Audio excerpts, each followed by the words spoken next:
The day is March 17th, 1919. A profound group of visionary men gathered themselves to discuss their concerns about the state and sustainability of the wildlife in the Windermere Valley District. Thank you all for agreeing to come here on such a beautiful spring day. Too beautiful, if you ask me. Well, I remember when it was minus 20 from November to April. Getting warmer every year.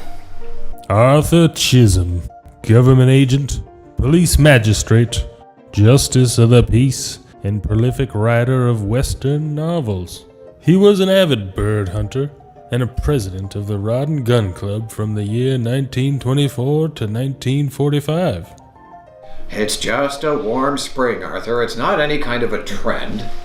Now, I know that all of us here, and many others who couldn't make it to this meeting, are interested in protecting and preserving the fish, fowl, and big game that we have here in the valley. If it's amenable to you all, I will chair today's meeting, and Basil here will be the secretary. Here. John Hope, big game hunter, Kootenai's guide and outfitter, and writer for many outdoor magazines, was the driving force behind the formation of the Rod and Gun Club and its very first president. I agree, John.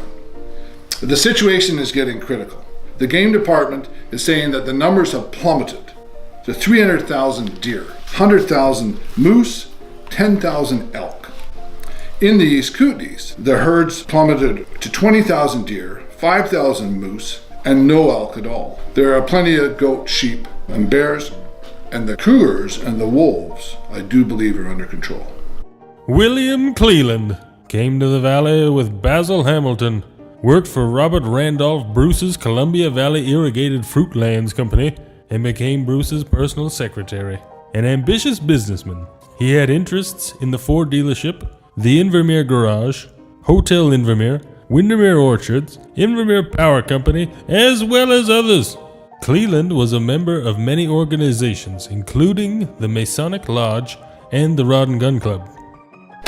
Definitely. Bag limits are too generous and need to be reduced. Why, last year we had 2 non-resident hunters who filled every tag available to them. We packed out 10 bull caribou, 10 goats, 6 bighorn rams, 10 deer, 4 bull moose, 6 grizzly bears, and 8 black bears. It took 30 pack horses, not to mention I had to go back and pack out the camp.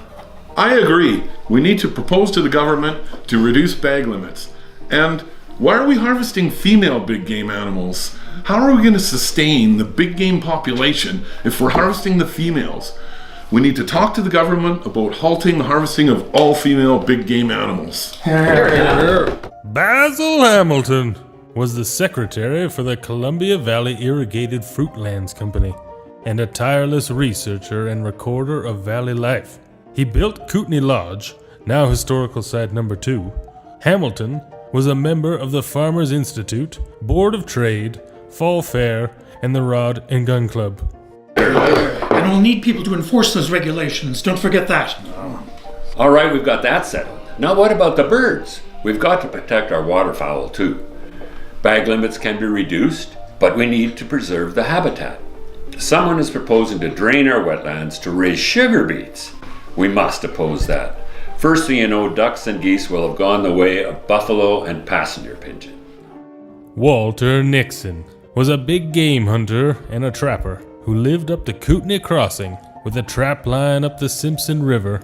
With the formation of the Kootenai National Park, he had relocated to the lower ranch at Luxor. Nixon worked as a guide and outfitter, and later as a game warden. Excellent suggestions, noted and recorded. Chisholm, you're the bird hunter. What about the upland game birds? We're fine for spruce grouse. Blue grouse, hard to say. They're a bit harder to hunt. Fortunately, ruffed grouse are reasonably plentiful, and it's a good thing because they make excellent table fare. But they're a little easy to hunt, so I think we should have some additional species of game birds to make a bit more challenging. Ethnic diversity is valuable, you know. Oh, what did you have in mind? Well, my Field and Stream magazine shows that pheasants from China, Chucker partridge from India and partridges from Hungary and Europe have been successfully introduced here in Canada, and I think they would do really well here. So I propose that we start a program to introduce these species to these kootenays. So noted. What about the fish? There used to be so many fish in the streams around here, you needed to shovel them out to get a pail of water. Now the trout and the char have almost vanished. Why, last fall I spent an entire hour out on the lake fishing. I only caught 78 fish. It almost wasn't worth it.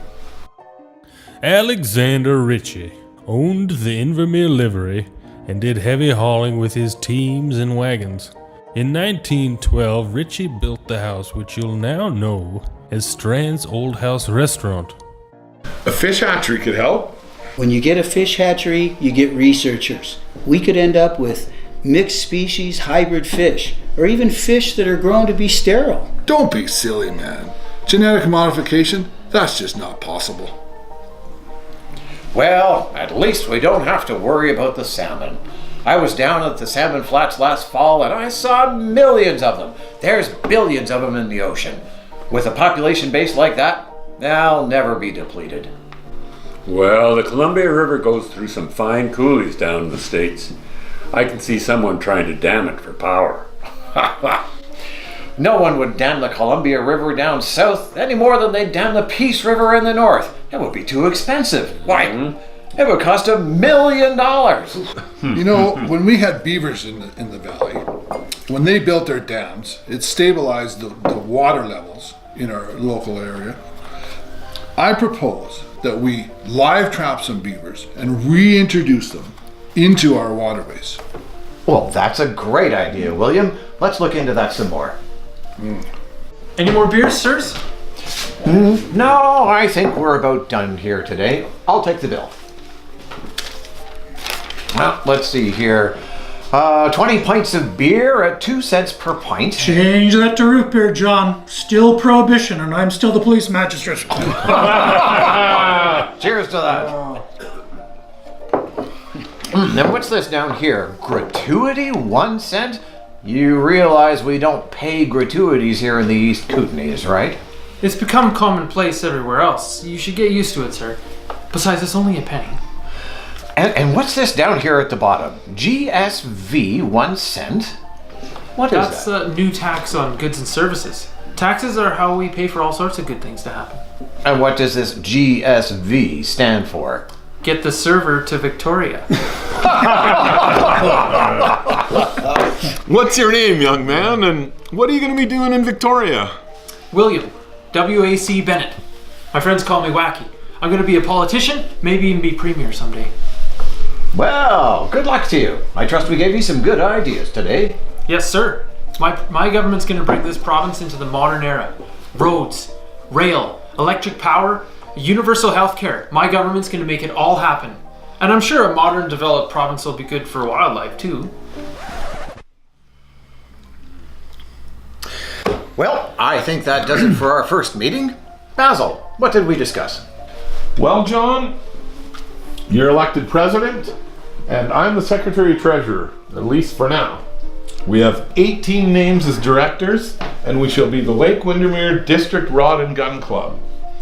For our first aims, we have 5 points. Number 1, we must educate the public about the value of conserving our fish and game as an attraction and a revenue source. Number 2, we must assist in the enforcement of the Game Act. Our third aim, we shall advise the government on efficient restocking of fish, fowl, and big game. Fourthly, we must put forward some names, the most capable and experienced men to protect our resources. And finally, we must advise the government on any questions about Windermere District fish and wildlife resources. Here, here, here. No, wonderful. I can see in British Columbia when we'll maybe have 100 of these clubs. And we can associate into a wildlife federation, a group large enough to pressure the game department to do better work. But a new club needs a new motto, something people can easily remember. Suggestions? A grouse in every pot. Always aim downrange. A fish in every pail? Make Windermere great again.